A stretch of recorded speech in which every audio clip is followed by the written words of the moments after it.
And you can go ahead and put this code in, and then you can choose a name. You can be incognito if you want to, or you can just put your name in.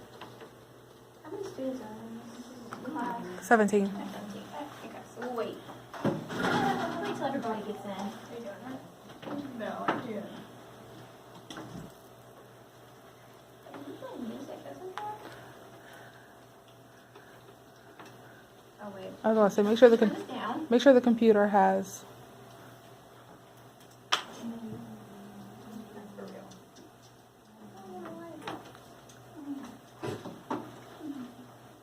Unless it starts when you start playing. I'll start up a little bit so I don't blast this thing out. Alright, so we're slowly getting there. 3.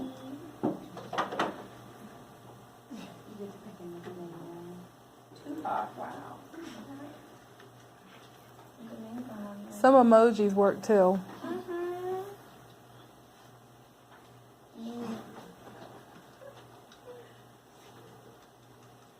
Wait, 5 more people.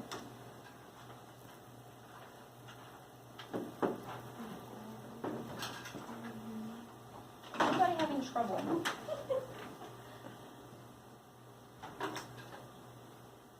So the way this is going to work is a question is going to pop up, and you have about 20 seconds to answer it on your screen.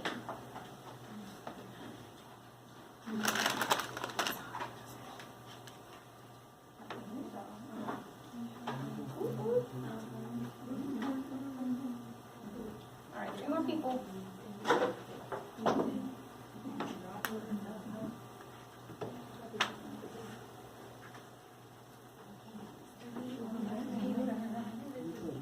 I'm assuming everybody wants to play.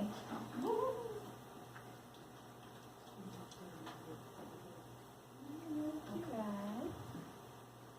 2 more. Who's still working on it? I don't want to start without you. We have two missing. Missing? So this Yep. is good? This is it? Oh, Okay. say go ahead. You guys ready? I'm about to start. Okay. Here we go. Okay, Mr. Jones says he hears dogs barking in his room. This is an auditory hallucination, paranoia, olfactory hallucination, or sensory? Oh, don't you hallucinate? Somebody had- You have to click the button. Yeah. I want to talk to you. That's okay. You pick the corresponding shape and color. Look at you guys, you're correct. Yes, I am the one. I tapped the damn screen. Okay, I don't know how this works since everybody got it correct, but eventually the numbers will add up. I'm at 37 points behind I Brian. have no idea how they calculate, maybe how fast you are. Oh, I think that has something to do with it, so, yeah, click those answers fast. Okay, Mrs. Smith has dementia and her behaviors intensify in the evening. This is... And now these answers are popping up quick. It's motivation.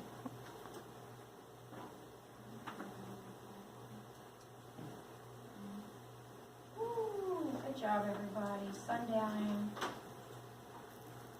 Fox is really fast. I don't know who that is, but that's good. I'm over. Okay, which statement about schizophrenia is true? The myelin sheath on the axon begins to deteriorate. The person develops holes in their brain. The person may experience hallucinations and paranoia. It affects elderly more than young adults.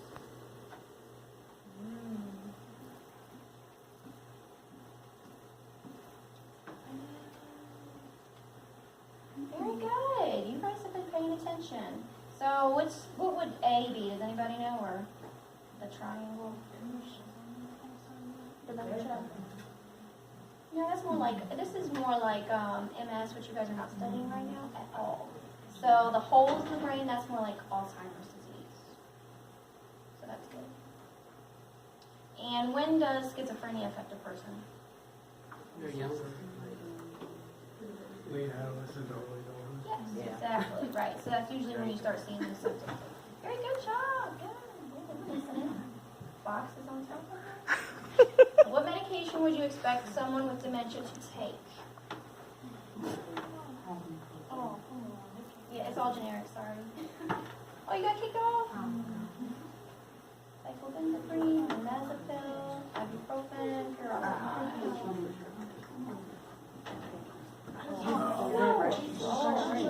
That was a curveball, I think. That doesn't hurt. Because it tells me I'm in the second. So good. So what is donazepam? What is it? Aricept, yeah. Which does what? What does Aricept do?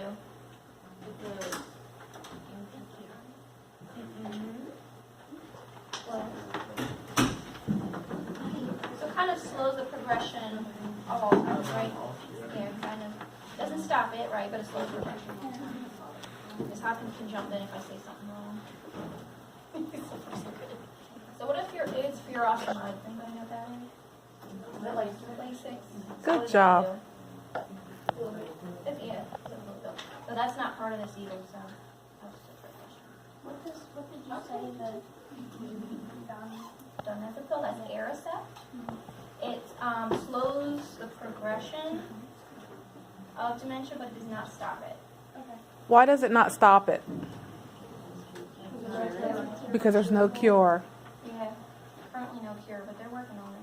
That could change, you know? I did see something where they were talking about using ultrasound to break up the plaque and the tingles. Kinda like Yeah. how they break up like kidney stones Um, and stuff? That would be amazing. I don't know if it's like lithotripsy, but it could be. Oh, that's Just saying. exciting.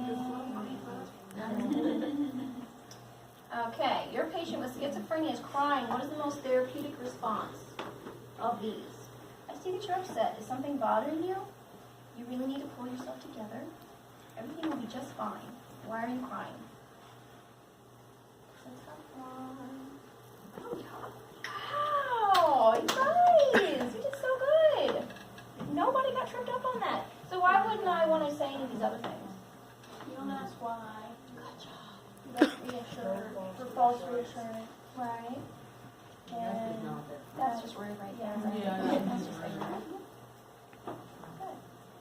Good. Awesome. Fox is back on top. Child is displaying self-mutilating behaviors requiring a helmet. They may be diagnosed with it.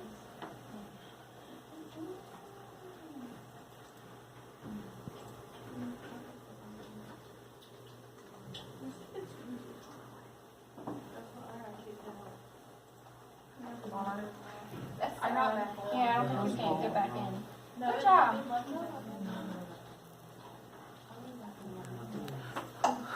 Good. So. Who chose DID? Oh, I didn't even see I that. chose the bad kid. But who chose the multiple personality disorder? I just clicked on something. I didn't lie, I You did. gave up. Right. So autism is probably where we would most likely see that. It was a close one. Patient is 20 pounds underweight and refuses all meals. This might be a sign of.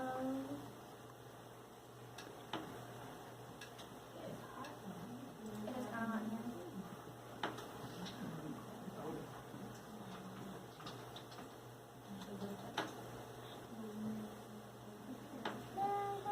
Okay, so yes, it is a sign of starvation, but specifically, they might be anorexic, right?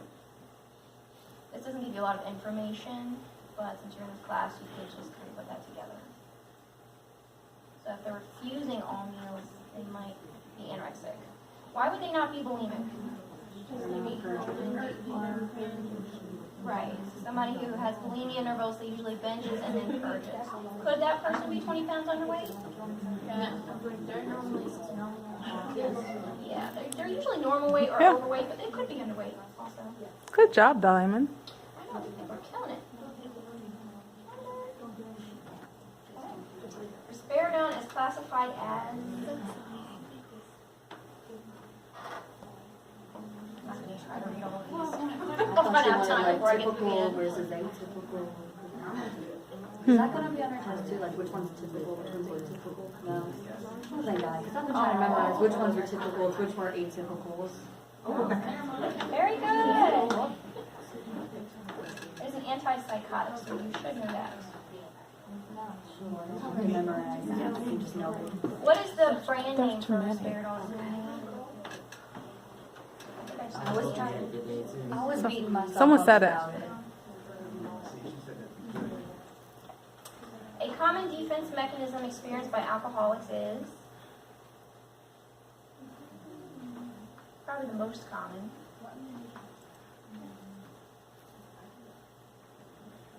Awesome. What is regression? Anybody know what that is? Yeah, so you kind of go back to an old state, like, when kids have a new sibling, they might start wetting their pants again or start to suck their thumbs. It's reverting back to a former state, so comfort yourself.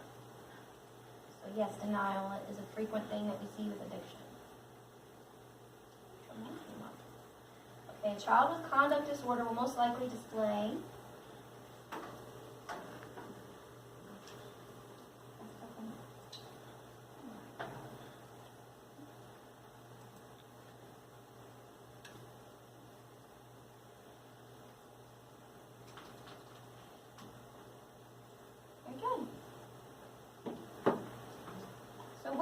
might we see impaired social interaction with autism? Maybe also with conduct disorder, but this is kind of the typical thing. That's Brian's favorite one. What? That's Brian's favorite one. What do you mean? I got that one right. I know you did. Conduct disorder is your favorite? Because I said they were bad. Oh. I need to come up with some harder questions for you guys. All right, Siobhan. Where's Siobhan? Oh, good job. It's probably really close though, because you guys all killed it. Let's see the results. Not me, guys. It's outside. Hmm. I think we have to look in our bags of tricks for Siobhan. Yes, yeah, you deserve something for that. That was good. Oh, you guys got it though. I was prepared for, you guys get stuff, but you got it. All right, so the other thing I have for you guys is some case studies. Do you know what case studies are? You want them? Here, this is your patient, Daphne. She's in her second year of college. For the last few months, Daphne's roommate has complained about her bizarre behaviors. Parents have grown so concerned that they've convinced her to come to an appointment today. She's convinced that she's an angel assigned to Earth to monitor people's actions and report them to God. She often sees demons, and she's afraid of some of her classmates who she claims are possessed and are seeking to kill her. So she tells you this matter-of-factly and displays no emotion. So what do you think is going on with Daphne? Schizophrenia. Possible schizophrenia. So tell me why you think that. She's assigned to Earth. Not delusions, hallucinations. So she's got some delusions. What's her delusion? I don't remember the word for it. It's like she's like thinks she's like grandiose, like she's Yeah. better than people. Yeah, possibly. She believes that she's an angel. Right? So that's a delusion of grandeur. Yeah. What else? So flat affect, right? No emotion. And what symptom is that? Yeah. Oh my gosh. People are paying attention. Whoever said that, get an Air 5. Good, yes. All right, What Lucy. is it, negative? Because it takes away from the body. Right. So what would a delusion be? So what else is going on with her? So she's got delusions of grandeur, she has flat affect, Visual hallucinations. visual hallucinations, which are what? Seeing demons, yes. I put that in there because my grandma was schizophrenic and she saw demons all the time, everywhere. This is for my grandma. What else? So she's got hallucinations, flat affect, delusion. What else might make you think that this could be? She thinks that her classmates are out to kill her. Yeah, so what's that? Paranoia. Paranoia. And then what about her age? At the right time for schizophrenia. Right. Yeah, so that's about when we start seeing symptoms is, maybe late high school, early college age. So, very good. So what kind of medications might she be put on, as you anticipate? Antipsychotic? So what would you need to teach her about these antipsychotic, this class of medications? Yeah, so what kind of side effects might she see?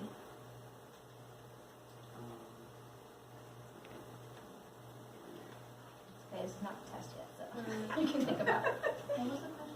What kind of side effects might you see with some of antipsychotics? What would be the EPS? Okay, yeah. So tell me about that. Like Yeah. Is that like a serious side effect or not something to really worry about? they're serious, like Yes.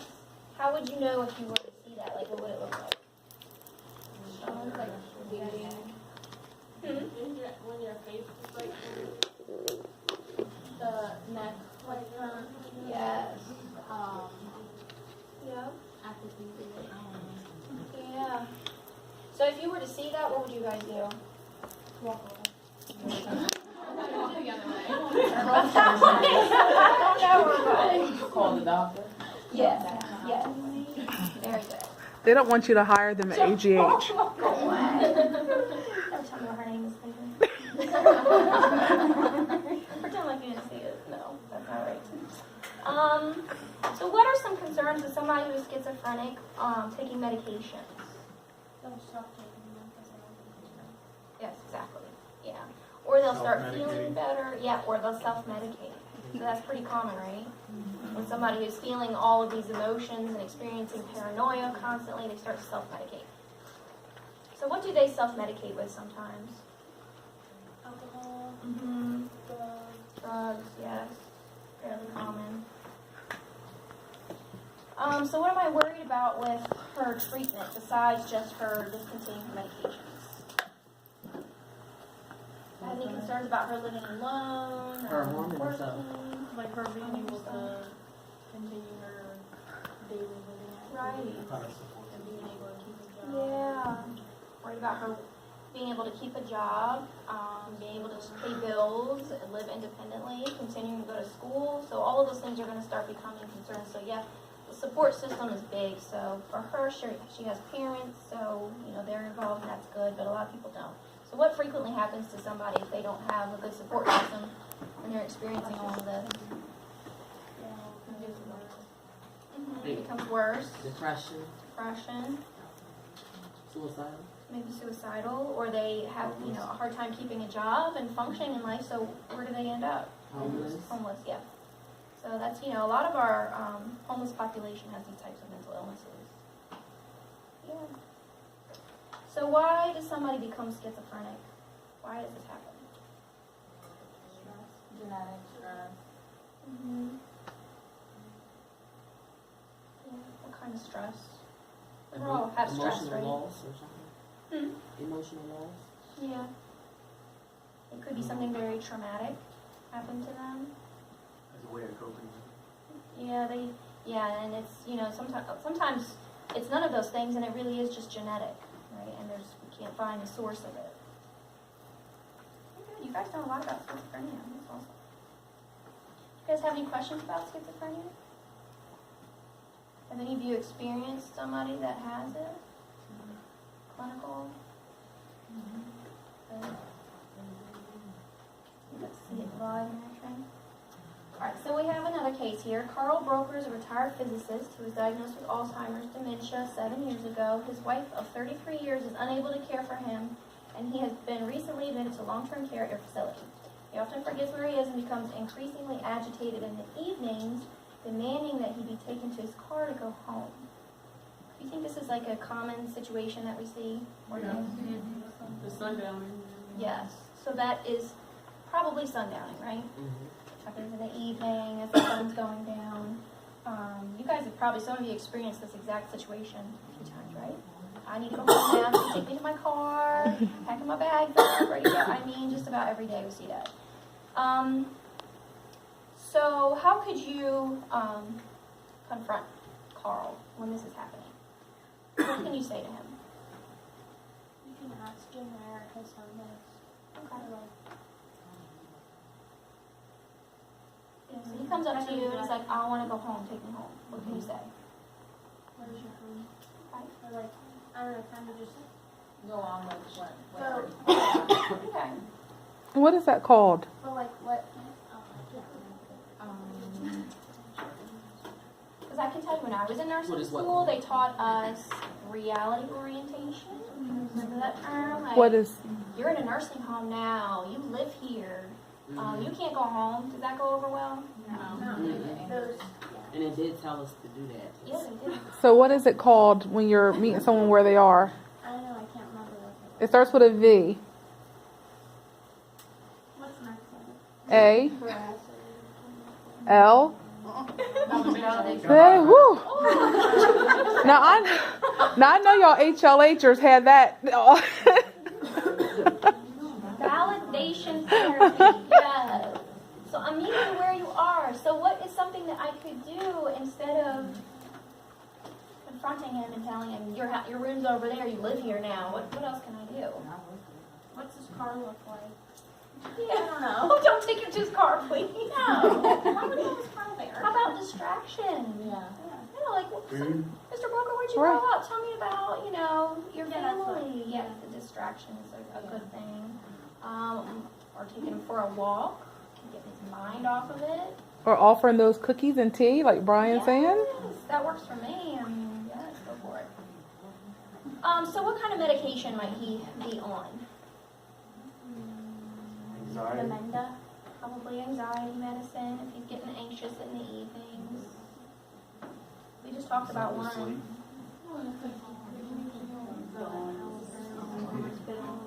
Is it It could be. Yeah, so Miniton? haloperidol for agitation. They're kind of trying to steer away from those things now in practice, but yes, we still do use them. Someone said Namenda. Namenda. What about Aricept? We just talked about Aricept. Is that something that he might be taking? Maybe? Could be. Just tell her yes. Just yes, yes. How about Aristotle? Yes! You got it. What is important in the care of somebody who has dementia? What kind of lifestyle should they have? Routine. That is very important. Routine and structure. So is it good for somebody like this to have a different caregiver every single day that they've never met before? No. Right. Is it good to get them up at 7 a.m. one day and 10 a.m. the next day and No. whenever the next day? Right. So what do I want to do with this person? Structure, schedule, yes. And it is helpful if they have the same, 2 or 3 or 5 people taking care of them, so they don't constantly see new faces. That kind of throws them off sometimes.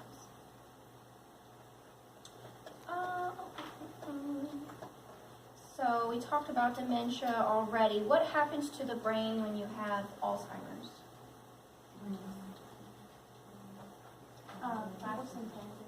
Plaques and tangles, yes. The cells deteriorate. Yes. I like the cheese with the holes. Swiss cheese, yes. It's that Swiss cheese, yeah. So there's actually holes that form in the brain. The brain actually deteriorates. So can they help the way that they're acting? No. Right. Should they just, get it together and calm down? No. He's saying yes over there. I don't know who that guy is back there. Probably Brian. It is Brian. Brian, get it together. Remember that name when it comes across at AGH. Well, I Miss remember now. AGH. Oh, Atlanta. Atlanta General. She works down there too. Good job, guys. All right, so we have another one here. So Billy's an 8-year-old boy who has recently been prescribed Adderall for ADHD. His mother, his caregiver, is feeling overwhelmed by his behavior, and she has many questions. All right, so this is a common situation that we see nowadays too, right? Lots of kids prescribed with Adderall. So what kind of education can you give her about Adderall? What can you tell her? Take it in the morning? Why would I want to do that? Keep you up. It's a stimulant, yes. So I don't want Billy being up all night long, right, and trying to go to school in the morning. Is that going to help his behaviors? Probably not. What kind of side effects might you see with Adderall? Decreased appetite. Decreased appetite, yes. Good. I think what else I want to ask you about that. What about, is it important for him to take it around the same time every day? Or is it okay if I miss a few doses here and there? Or is it good to start and then stop and then start and then stop? What if he starts getting a lot better? Still take it. Right. Because that's sometimes what we see, right? Oh, he's getting so much better, he doesn't need this anymore. And then they take them off, behaviors come back, start them up again. So that's that's difficult for a small child to get on and off, right? So those are things that you would want to educate her on. So Billy often has outbursts of anger, and she doesn't really know how to deal with it. So what can you tell her about those kind of behaviors? What's important with somebody, with a kid like this? Remaining calm. Remaining calm, yes. Communication. Yep. Set boundaries. Yes, very important. So, well, like, what's an example of setting a boundary? Let him know that, the one in control. No. What if Billy wants to play on his iPad for 8 hours a day? You gotta know what's acceptable and what's not. You can set time. Okay, so setting a time, right? And can you fluctuate on that? Like, you tell him an hour and then he's on there for 3 hours. Right. You gotta stay firm. Yeah, stay firm and have firm boundaries that are reasonable, right? So we can't expect him to, like, memorize the Declaration of Independence maybe, but an hour on your iPad is a reasonable boundary, okay? And keeping those boundaries is important. Okay. So Billy has ADHD. When would I think about maybe him being diagnosed with conduct disorder? What's the difference? Attention span, Okay. or like. Somebody else want to say something? Yeah, come on, speak up, everyone. What's the difference between just ADHD and then conduct disorder? Maybe would it be like when he definitely knows right from wrong? Okay. So maybe we can't really distinguish what's right and what's wrong. He's just getting out his emotions, but he's not, doesn't really know. So what kind of things do kids like that do when they have conduct disorder? Aggressive? Violent, maybe? About, like, violence towards animals sometimes? Yeah, no conscience? Really not understanding when you did something wrong or why it was wrong, not getting it? Yes. So that's when we would start worrying about that. So certainly somebody can have ADHD and still understand when something is right and wrong, right? Totally different. So the conduct understands, they just don't care. Yes. Possibly. They just, yeah, they don't show any emotions towards it. Good. All right, I only have 5 of these, so don't get stressed out. It's not like I have 20 case studies here. All right, so this is number 4. This is Felicity. She's 19 years old. She was admitted for a 20-pound weight loss over the last 12 months.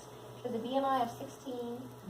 She's really mad that you're not letting her exercise the way that she normally exercises, which she's usually running 7 miles a day, doing 200 squats and 1,000 sit-ups.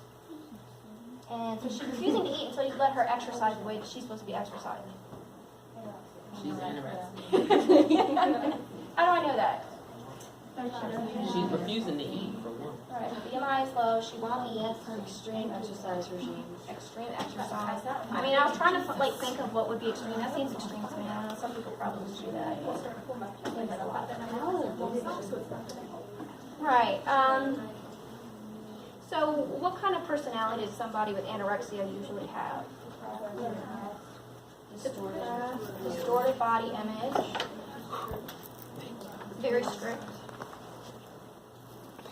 How do they usually do, like, in school or setting goals and stuff like that? Perfectionist, yeah. So it's not uncommon to see them, straight A student, excelling, president of every club, because they're always pushing themselves. So you would see that. So if you're trying to set goals with Felicity, what are some reasonable goals that you could give her? Okay, so gain 2 or 3 pounds a week, right? Maybe allowing her to work out, but not to that extent. Good. Let's run 1 mile instead of 7 miles. Yeah, that's very reasonable, right? Still staying healthy and active, but while maintaining a normalcy. Yes, having some balance between how many calories are coming in and how many are going out, right?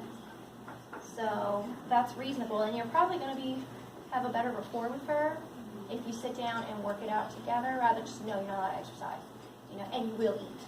Yeah, that's not going to work for somebody like this. Good.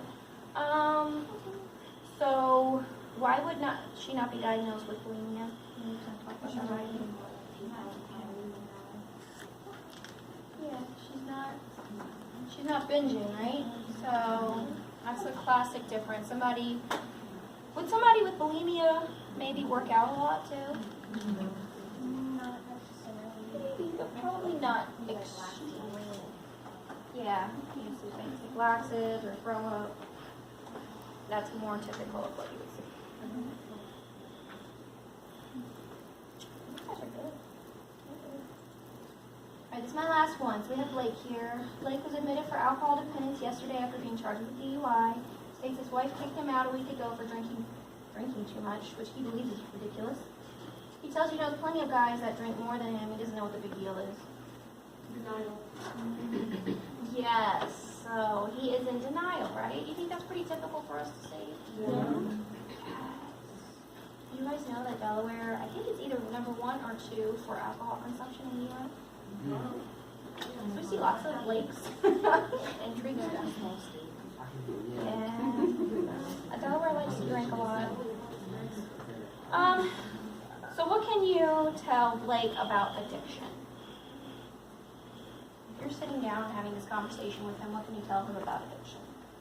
What do you know about That it? he has to acknowledge his problem. First, you have to acknowledge that there is a problem, right? And nothing's going to change. What if he gets better and maybe he just wants to drink like on the weekends? Why not? You're making your sobriety. Maintain sobriety. And what does sobriety mean? None. Alcohol None. consumption. Right? Is it the same for every type of addiction? Is sobriety the same like for heroin or oxycontin addiction or something like that? Right. Yes, it's for life, right? So that is, in 20 years, are you still going to be an addict? Yes. Yes. Yes. So it is lifelong. It's one day at a time. So how do we treat alcoholism? Maybe some anti-anxiety medications, right? Yeah. Because this has been his coping mechanism for so long. So when he's feeling anxious, he probably just drinks. There could be some hospitalization because, like, he could get sick, like high blood pressure and Yeah. high risk for stroke and stuff. Yes. Detox. Is it important for somebody that drinks a lot to detox in a facility? Yeah, they can die. Yeah, because they could die. Yes. Yes. So we see high blood pressure, seizures, high heart rate. Yes, it can be very dangerous. What kind of medications do we give for that?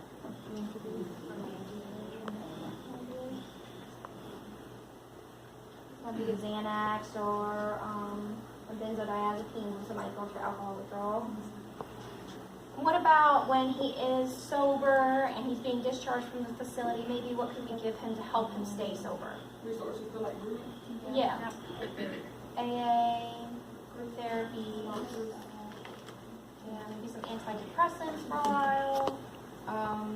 What's the method that makes them like throw up? Yes, what is that? Someone said it. Antabuse, yeah. Very good, which is disulfiram. That's the generic name. Awesome. So you guys have probably seen some of these types of problems in clinical, right? Yeah. These kind of the typical things that we see. Great job, guys. Do you guys have any questions about any of the things that we talked about? No? I think you guys are going to kill this exam. Yeah, that's fine. So one last thing that I want to do with you guys is I want you to write down what you are going to do to make sure that you are successful on this exam. So you don't just write study. Tomorrow's exam? Yeah, no, that's not what I'm saying. Like, what are you going to study? How are you going to study? Like, I'm going to set aside 3 hours on this day to sit down and go through my notes, or so whatever works for you. Because if you don't have a plan, you're not going to make it, right? You don't just accidentally graduate from nursing school. Maybe it doesn't just happen. It'd be nice if it did, but if you're going to pass, you got to have a plan.